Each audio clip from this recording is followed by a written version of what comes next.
Welcome to eastern news. నేను స్వప్న. ఇక వివరాలకి వెళ్తే, హైదరాబాద్ పాత బస్తీ చేదర్ఘాట్ పోలీస్ స్టేషన్ పరిధిలో గంజాయి మత్తులో అర్బాజ్ అనే యువకుడు గొడవలతో అరాచకం సృష్టించాడు. 2 నెలల క్రితం ముస్లిం మాటర్నిటీ ఆసుపత్రి సమీపంలో కొంతమంది యువకులు చచ్చా బాయ్కే బచ్చే హే హామ్ అంటూ తామే రౌడీ షీటర్లను చెప్పుకుంటూ ఓ సెల్ ఫోన్ షాప్ లో దౌర్జన్యానికి దిగారు. కేవలం 60 రూపాయల స్క్రీన్ గార్డ్ విషయంపై గొడవ పెట్టుకుని షాపు యజమానిని బెదిరిస్తూ నెల మామూళ్లు ఇవ్వాలని హెచ్చరించారు. ఈ రోజు అదే గ్యాంగ్ కు చెందిన అర్బాజ్ కత్తితో మళ్లీ దాడి చేసి షాప్ లో భయాందోళన సృష్టించి సామాగ్రిని ధ్వంసం చేసి పరారయ్యాడు. ఈ ఘటన సీసీ కెమెరాల్లో రికార్డు కాగా చేదర్ఘాట్ పోలీసులు కేసు నమోదు చేసి నిందితుల కోసం గాలిస్తున్నారు. మల్కాజ్గిరి నగర పాలక సంస్థ పరిధి గట్కేసర్ సర్కిల్లో మొదలైన నీటి కష్టాలు. గట్కేసర్ సర్కిల్లోని గట్కేసర్ ఎదులాబాద్ డివిజన్ల పరిధిలో నెల రోజుల నుండి నీటితో ప్రజలు ఇబ్బందులు. మిషన్ భగీరథ త్రాగునీరు నెల రోజుల నుండి సక్రమంగా రాక తీవ్ర ఇబ్బందులు ఎదురవుతున్నాయని ప్రజావాణిలో గట్కేసర్ డిప్యూటీ కమిషనర్ వాణిని తెలంగాణ తెలుగుదేశం పార్టీ శ్రేణులు కలిసి ఫిర్యాదు చేశారు. ఎండల తీవ్రత రాకముందే నీటి కష్టాలు మొదలైతే నిండు ఎండాకాలంలో పరిస్థితి ఎలా ఉంటుందో అని ఆందోళన వ్యక్తం చేస్తున్నట్లు ప్రజావాణి ఫిర్యాదులో టీడీటీ శ్రేణులు పేర్కొన్నారు. కాంగ్రెస్ పార్టీ ఎన్నికల మేనిఫెస్టోలో పొందుపరిచిన వడ్డెర కార్పొరేషన్ ఏర్పాటు చేసి 1000 కోట్ల నిధులు కేటాయించాలని తెలంగాణ వడ్డెర సంఘం రాష్ట్ర ప్రభుత్వాన్ని డిమాండ్ చేసింది. సంచార శ్రమ జీవులైన వడ్డెరలను దేశంలోని కొన్ని రాష్ట్రాల్లో ఎస్సీలుగా ఎస్టీలుగా పరిగణిస్తున్నట్లుగానే తెలంగాణ రాష్ట్రంలో కూడా వడ్డెర జాతిని గిరిజన తెగల ఎస్టీలో చేర్చాలని బషీర్బాగ్ ప్రెస్ క్లబ్ లో ఏర్పాటు చేసిన సమావేశంలో కోరారు. వడ్డెరలకు ప్రత్యేక కార్పొరేషన్ ఏర్పాటు చేయాలని కోరారు. వడ్డెర్లు, ఎరుకుల, యానాది, లంబాడీలు డిఎన్టీ సంచార జాబితాల్లో ఉన్నారని 1970లో అనంతరం ఏర్పడిన కమిషన్ ఎరుకుల, యానాది, లంబాడీలను ఎస్టీ గిరిజన తెగలలోనే చేర్చాలన్నారు. లేని కారణంగా వడ్డెరలను బీసీ ఎస్సీలో చేర్చి వడ్డెర్లకు తీరని అన్యాయం చేశారని తెలిపారు. చారిటబుల్ ట్రస్ట్ శివరాత్రి ఐలమల్ గారి ఆధ్వర్యంలో ఈరోజు నిర్వహించడం ఏంటి అంటే, మేము 119 ఎమ్మెల్యేలకు 104 మందికి మేము వినతి పత్రాలు అందించినాం. ఆయనను బడ్జెట్ సమావేశాలలో ఏ ఒక్కరు కూడా మమ్మల్ని దృష్టిలో పెట్టుకుని మాట్లాడలేదు. ఈ రాష్ట్రంలో ఉన్నటువంటి ప్రతి ఒక్క మంత్రిని మేము కలిసినాం. మా బీసీ మంత్రి అయినటువంటి పొన్నం ప్రభాకర్ను కూడా కలిసినాం. ఆయనను ఎలాంటి రెస్పాన్స్ రాలేదు. ఈ కాంగ్రెస్ పార్టీకి సంబంధించిన తెలంగాణ పిసిసి అధ్యక్షుడు బి మహేష్ గౌడ్ గారిని కూడా కలిసి మా బాధలు చెప్పుకున్నాం. ఆయనను మాకు ఎలాంటి స్పందన రావట్లేదు. మమ్మల్ని ఎందుకు గుర్తిస్తలేరని మేము ఈరోజు మీ మీడియా ముందుకు రావడం జరిగింది. ఈ విషయంలో ఏం జరుగుతుంది అంటే, మేనిఫెస్టోలో పెట్టినటువంటి మా కులానికి సంబంధించిన కార్పొరేషన్ పెట్టి సరి అయిన బడ్జెట్ పెడతామని చెప్పిన కాంగ్రెస్ ప్రభుత్వం ఈరోజు మేనిఫెస్టోలో లేనటువంటి 18 కులాలకు కార్పొరేషన్ ఏర్పాటు చేసి వారికి చైర్మన్లను నియమించింది, వారికి బడ్జెట్ పెడుతుంది. మరి మాకు మేనిఫెస్టోలో పెట్టినటువంటి మా కులానికి ఎందుకు పెట్టట్లేరు?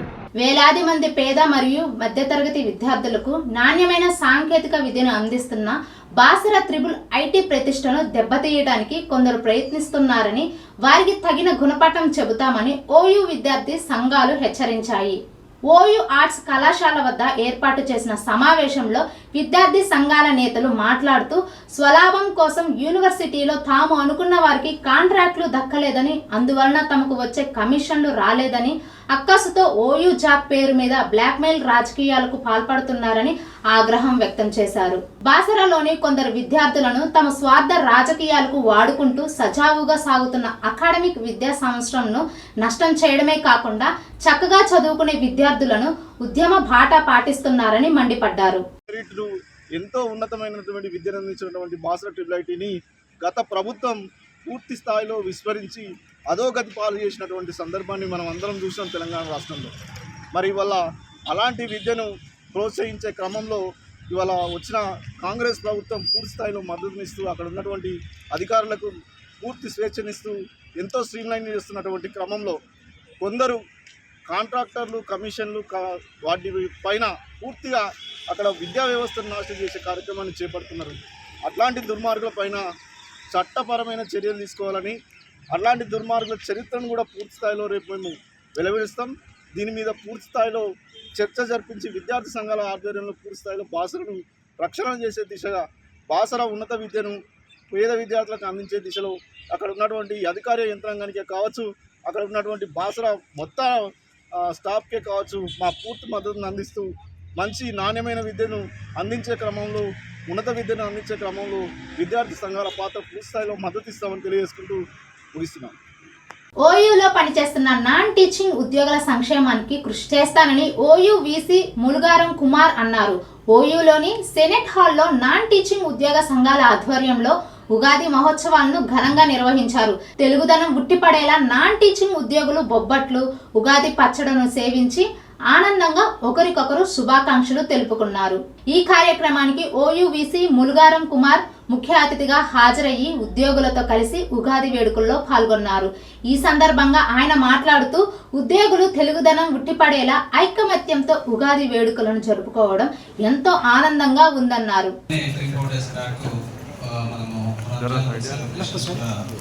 చేసుకోవడం జరిగింది. అలాగే ప్రతి పండుగ కూడా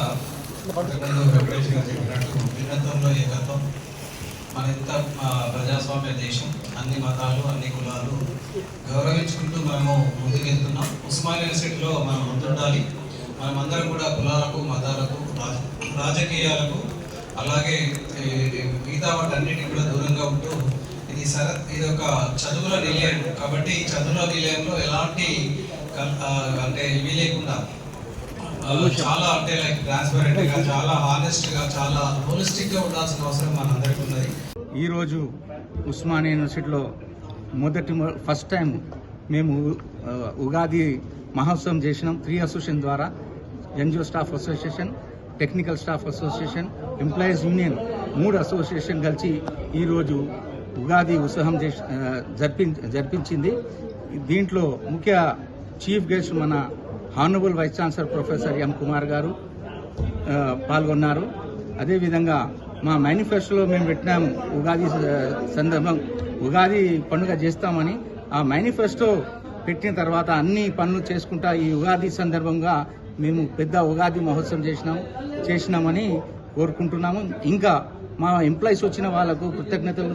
చాలా ఎంప్లాయీస్ వచ్చి హాల్ ఫుల్ నిండగా ఉన్నది. ఎంప్లాయీస్కి కృతజ్ఞత మా తరఫున వచ్చి థ్యాంక్ యూ. అరే ఈ మున్సిపల్ ట్యాక్స్ ఏంది ఐశ్వర్య ఇట్లా వేరిపోయింది? వడ్డీ చూడు. నేను చెప్తే విన్నావా? ఎప్పటి ట్యాక్స్ అప్పుడు కట్టేసుకుంటే అయిపోతుండే. మరి ఎట్లనో ఏం చేద్దాం? అరే దీనికి ఎందుకు ఇంత హైరాణ పడిపోతున్నావు? మన జిహెచ్ఎంసి వాళ్ళు ఓటీఎస్ అంటే 1 టైం సెటిల్మెంట్ స్కీమ్ తెచ్చిండ్రు కదా, నీకు తెలియదా ఏంది? ఏంది ఓటీఎస్? దాంతో ఏమైతుంది? గదే నీకు తెలియదు. మనం కట్టాల్సిన 100% అసలు పన్ను కడితే చాలు, వడ్డీలో 90% మాఫీ. అంటే మనం జస్ట్ 10% వడ్డీ కడితే కథం, రసీదు చేతిలో ఉంటది. అరే నిజమా? అంటే మనకు పైసలు మిగులుతాయి అన్నమాట. థ్యాంక్స్ ఐశ్వర్య, నువ్వు నిజంగానే ఐశ్వర్యానివే.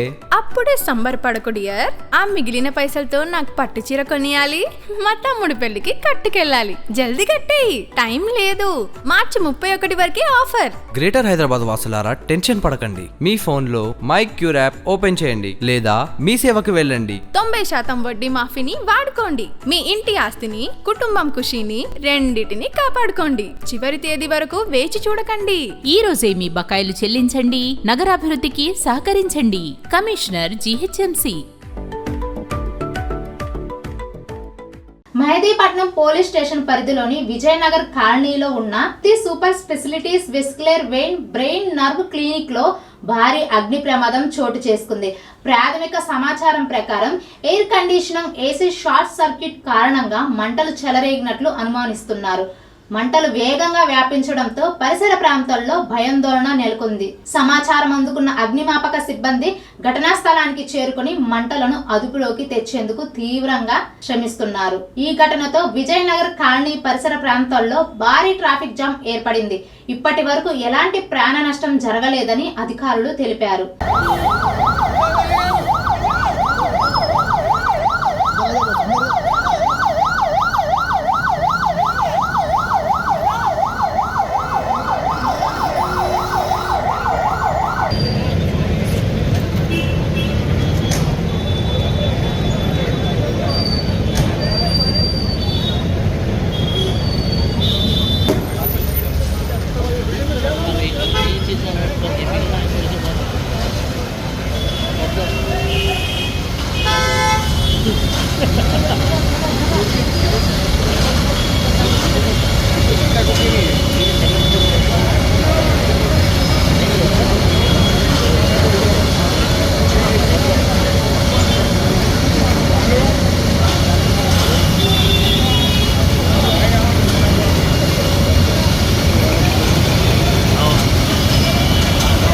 అహ్మద్ భాయ్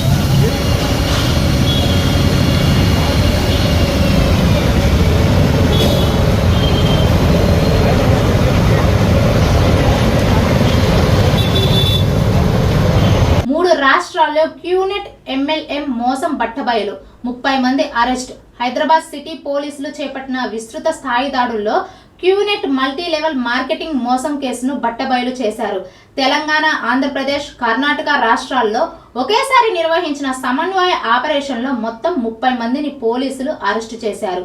ఈ కేసుకు సంబంధించిన వివరాలను Hyderabad police commissioner Shri VC Sajjanar IPS గారు సోమవారం బషీర్బాగ్లోని CCS కార్యాలయంలో జరిగిన ప్రెస్ మీట్ లో వెల్లడించారు. ఒక pure money services scheme company product మాత్రం ముందు చూపిస్తుంది, వెనక మాత్రం ఒక money services scheme, multi level marketing scheme, pyramid structure ఉన్న బిజినెస్ స్కీము. దేశవ్యాప్తంగా వందలాది కేసుల్లో మన తెలంగాణ రాష్ట్రంలో దాదాపు 68 కేసుల్లో, హైదరాబాద్లో 22 కేసున్నాం. ఈ మధ్యలోనే మనము 4 కేసు కట్టడం జరిగింది. మన CCSలో 4 కేసు కట్టిన తర్వాత ఒక లాస్ట్ మంత్ 18th రోజు ఒక స్పెషల్ ఇన్వెస్టిగేషన్ టీం పెట్టడం జరిగింది. ఎందుకంటే దీంట్లో చాలా వేలాది కోట్ల మోసం ఉంది, ప్లస్ చాలా చోట్ల కూడా మనము అక్యూజ్ని అరెస్ట్ చేయాల్సి వస్తుంది. చాలా టెక్నికల్ డాటా కలెక్ట్ చేయాలి. మల్టీ డిసిప్లినరీ అప్రోచ్ ఉండడంతోనే ఒక స్పెషల్ ఇన్వెస్టిగేషన్ టీం పెట్టడం జరిగింది. మన joint CP SP Vijay Kumar నేతృత్వంలో ఆయన సూపర్విజన్లో ఒక సిట్ ఫామ్ చేసి చైతన్య కుమార్ మన DCP DD, మన K వెంకటలక్ష్మి DCP అడ్మిన్, మన హరీష్ కుమార్ ACP, మన నరసింహారెడ్డి, రాఘవేంద్ర ఇన్స్పెక్టర్, అనిల్ కుమార్, రవి కుమార్, దేవా సురేష్ అని చెప్పి 3 SIs. మరి అదేవిధంగా తెలంగాణ రాష్ట్రంలో నకిలీల దందా అడ్డు అదుపు లేకుండా సాగుతుంది. రోజువారీ జీవితంలో ఉపయోగించే ఉప్పు, పప్పు, పసుపు, కారం, నూనె, బియ్యం, అల్లం వంటి నిత్యావసర వస్తువులు సహా తాగే నీళ్ల వరకు కూడా కల్తీ కనిపిస్తుంది. ఆహార నాణ్యత, భద్రతా ప్రమాదంలో పడుతున్నాయి. ప్రభుత్వాలు, ఫుడ్ సేఫ్టీ అధికారులు నిరంతరం దాడులు చేస్తున్నా ఈ అక్రమ వ్యాపారం ఆగడం లేదు. తాజాగా ORS ప్యాకెట్స్ లో కూడా నకిలీ రాజ్యమేలుతుంది. ప్రజారోగ్యాన్ని తీవ్రంగా దెబ్బతీస్తున్న ఈ కల్తీ వస్తువుల విక్రయాలపై కఠిన చర్యలు తీసుకోవాల్సిన అవసరం ఉందని కుకట్పల్లి బాలాజీ నగర్ లో అక్రమంగా రెడ్డి ల్యాబ్స్ బ్రాండ్ రీబాలాంజ్ ORS ద్రావణం ప్యాకెట్స్ పై స్టిక్కర్స్ వేసి మార్కెట్ చేస్తున్నట్లు స్థానికులు ప్రశ్నించడంతో సంబంధిత వ్యక్తులు అక్కడి నుండి పరారయ్యారు. ఇప్పటికైనా ఇటువంటి కల్తీ దందాలపై కఠిన చర్యలు తీసుకోవాలని స్థానికులు డిమాండ్ చేశారు. కుకట్పల్లి బాలాజీ నగర్లో ఈరోజు స్థానికుల సమాచారం మేరకు ఇక్కడ ఈ బిల్డింగ్లో ఉన్నటువంటి ఇది ఒక రిబాలెన్స్ అనే ఒక బ్రాండ్తోని, ఇదేమో ఒరిజినల్ బ్రాండ్, ఒక ఫేక్ బ్రాండ్ పెట్టేసి ఈ సేల్ చేయడం జరుగుతుంది. అంటే భారీ పెద్ద పెద్ద షాపులకు డిస్ట్రిబ్యూట్ చేయడం జరుగుతుంది. అంటే ఇది క్లియర్గా ఎప్పుడో బ్యాన్ అయింది. దీనివల్ల ఇది తాగితే పిల్లలకు ప్రమాదం జరుగుతుంది. ఎందుకంటే చాలా ప్రోగ్రాంలలో ప్రజాప్రతినిధులు కావచ్చు, మంచి మంచి గవర్నమెంట్ ఆఫీసర్లు, ACP DCPలు చిన్న చిన్న పిల్లలు తాగుతారు. దీనివల్ల ప్రమాదకరం ఉంది. ఇది తెలిసి కూడా వీళ్ళు ఇక్కడ క్లియర్ కట్గా సేల్ చేస్తారు. మాకు తెలిసిన ఇన్ఫర్మేషన్ మేము వచ్చి అడిగితే కూడా మా మీద చాలా ర్యాష్గా బిహేవ్ చేయడము, రుబాబు చేయడము, అన్పార్లమెంట్ లాంగ్వేజ్ వాడుతున్నారు. ఇంత భయం కూడా లేదా వాళ్ళకి. దీన్ని ఇమీడియట్గా అక్కడ ఫుడ్ డిపార్ట్మెంట్ వాళ్ళు కూడా వచ్చారు. దీని మీద ఇమీడియట్గా ఎంక్వైరీ చేసి దీన్ని సీజ్ చేసి, ఇంకొందరి బిల్డింగ్ పర్మిషన్ లేదు, వాళ్ళకు ట్రేడ్ లైసెన్స్ కూడా లేదు. ఇది నిజంగా అక్రమమైన దందా. ఈ దందా వాళ్ళకి పర్మిషన్ కాపీ కూడా గవర్నమెంట్ ఇచ్చింది అన్నారు. మేము షో చేస్తేనేమో ఇది ఓన్లీ డాక్టర్ రెడ్డిస్ వాళ్ళు ఇచ్చారు. ఓన్లీ డాక్టర్ రెడ్డిస్ వాళ్ళు మాత్రమే వీళ్ళకి ఇచ్చారు. గవర్నమెంట్ నుంచి లేదు, ఇక్కడ ఫుడ్ కార్పొరేషన్ లేదు, ఎక్కడ పర్మిషన్ లేదు వీళ్ళకి. ఓన్లీ వీళ్ళ సొంత బిజినెస్ కోసము మంది జీవితాల పిల్లలు నాశనం చేయాలనే ప్రయత్నంతో వీళ్ళ సొంత స్వలాభం కోసం ఈ బిజినెస్ పెట్టి దీన్ని ఒక డెవలప్ చేసుకొని మాకు ఇంకా వేరే కంపెనీలు ఉన్నాయని మా మీద రుబాబుగా మాట్లాడుతూ వీరిపైన వెంటనే చర్యలు తీసుకోవాలని మేము స్థానికంగా అందరం వచ్చి ఇక్కడ మాట్లాడడం జరుగుతుంది. ప్రతిరోజు టీవీల్లో చూస్తూనే ఉన్నాం నకిలీ కల్తీ వ్యాపారాలు, నకిలీ పాలు, నకిలీ ఆయిలు, నకిలీ తినుబండారాలు ఇవన్నీ తయారు చేస్తూ ప్రజల ప్రాణాలతో చెలగాడుతున్న విషయం ఒక పక్కన జరుగుతున్నా కూడా వీళ్ళకి ప్రజల ప్రాణాలతో భయం లేకుండా ఈరోజు Kukatpally Balaji Nagar housing board colony MIG 269లో మాకు స్థానికంగా, మేము ఇక్కడ స్థానిక ఉండే నివాసిని, మా దగ్గర ఉన్నటువంటి షాపులో ఒకళ్ళు కొనుక్కొని ఇది ఒక నకిలీతనాన్ని మాకు దృష్టికి తీసుకురావడం ద్వారా మేము బాధ్యత గల ఒక ప్రజాప్రతినిధులుగా ఇక్కడ వీళ్ళని ప్రశ్నించడానికి వచ్చాం.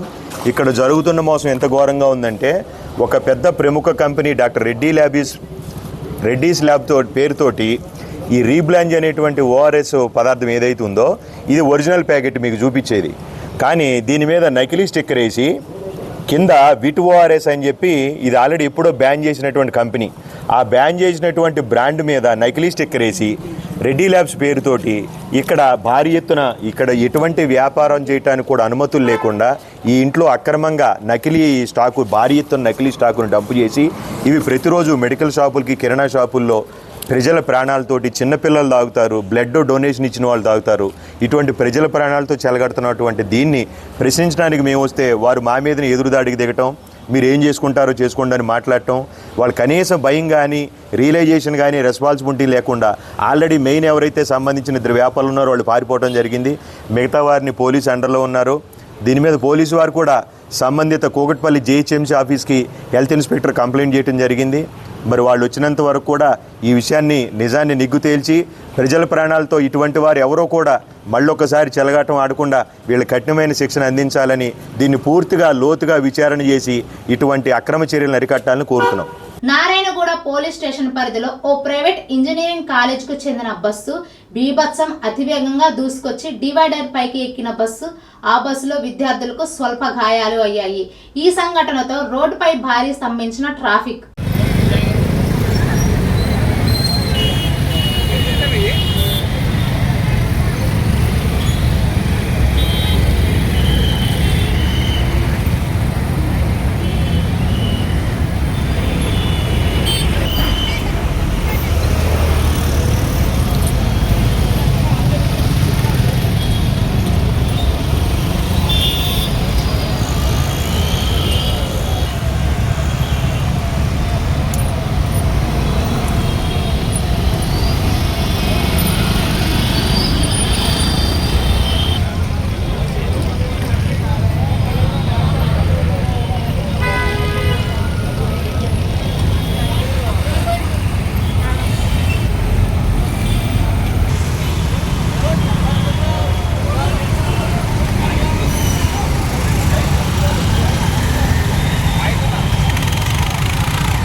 రంగారెడ్డి జిల్లా షాద్నగర్ నియోజకవర్గం కొత్తూరు మండలంలో 2 లారీల మధ్య కారు ఇరుక్కుపోయి ధ్వంసమైన సంఘటనలో కారులో ప్రయాణిస్తున్న 3 వ్యక్తులు ఎలాంటి రక్తగాయాలు కాకుండా ప్రమాదం నుంచి ప్రాణాలతో బయటపడ్డారు. స్థానికుల కథనం ప్రకారం కొత్తూరు మున్సిపాలిటీ పరిధిలోని బెంగుళూరు హైదరాబాద్ 44వ నెంబర్ జాతీయ రహదారి మరమ్మతులు జరుగుతున్నాయి.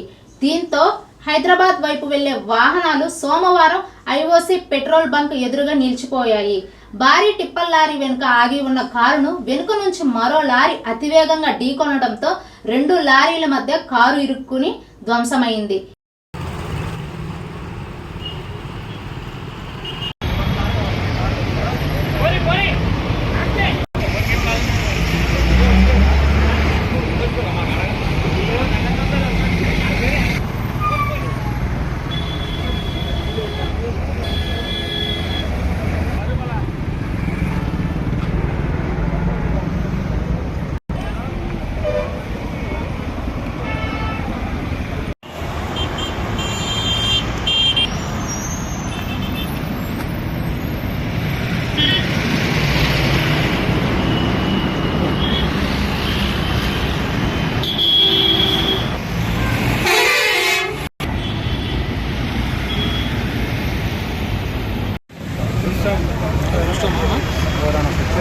ఎవరికి రాలేదు, ఒక్కరికి ఒక దెబ్బ తాగలేదు, చిన్న చిన్న నాసుకోకనే తప్ప.